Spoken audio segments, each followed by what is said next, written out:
रास्ता पर जते हमर माय बहिन सब बैसल छी उनका लोग से आग्रह करब जे दुल्हा सरकार के गाड़ी आबि रहले है अपने लोग रास्ता के कने खाली कर दिए। जते माय बहिन सब रोड पर बैसल छिए दुल्हा सरकार के गाड़ी आबि रहल है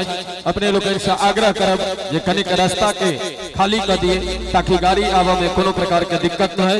और ए घर के जमे अनिल बाबू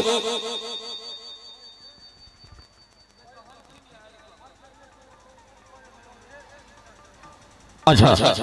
बैसल रहियो हमरा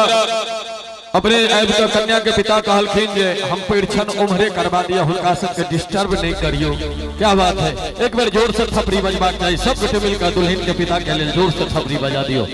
और दुल्हन के जीजा जी हुनका दिस से सुंदर सन 501 टका के पुरस्कार। बहुत बहुत स्वागत अनिल बाबू अपनों के। हाँ ओतै से फिर मेरे मां से राजा पलमल जितिया खेलै के नाना मेरे मां से राजा पलमल जितिया खेलै के नाना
दुल्हन के जीजा जी थी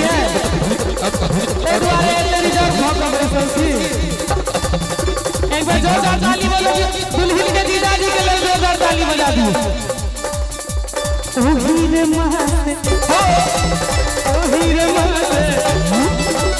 ओ हीरे मासे राजा के चिट्ठियां पता दिया ले के गाना ओ हीरे मासे राजा के चिट्ठी पता दिया ले के गाना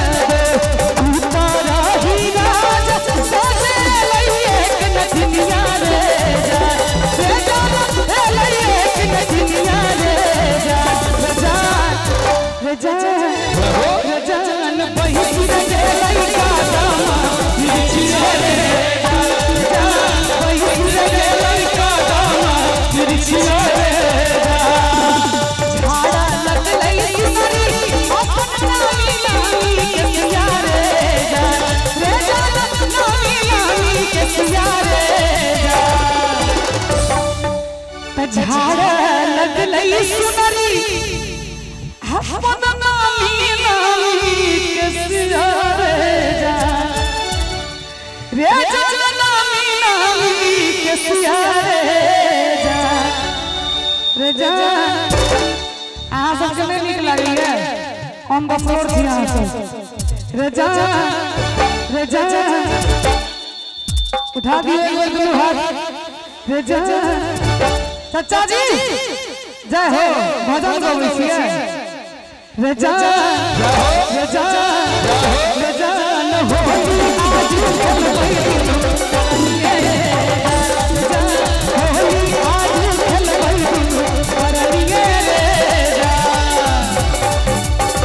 ए गीत के चर्चा भेलै होली के ओना होली के समय छै ने लेकिन चर्चा जो भेलै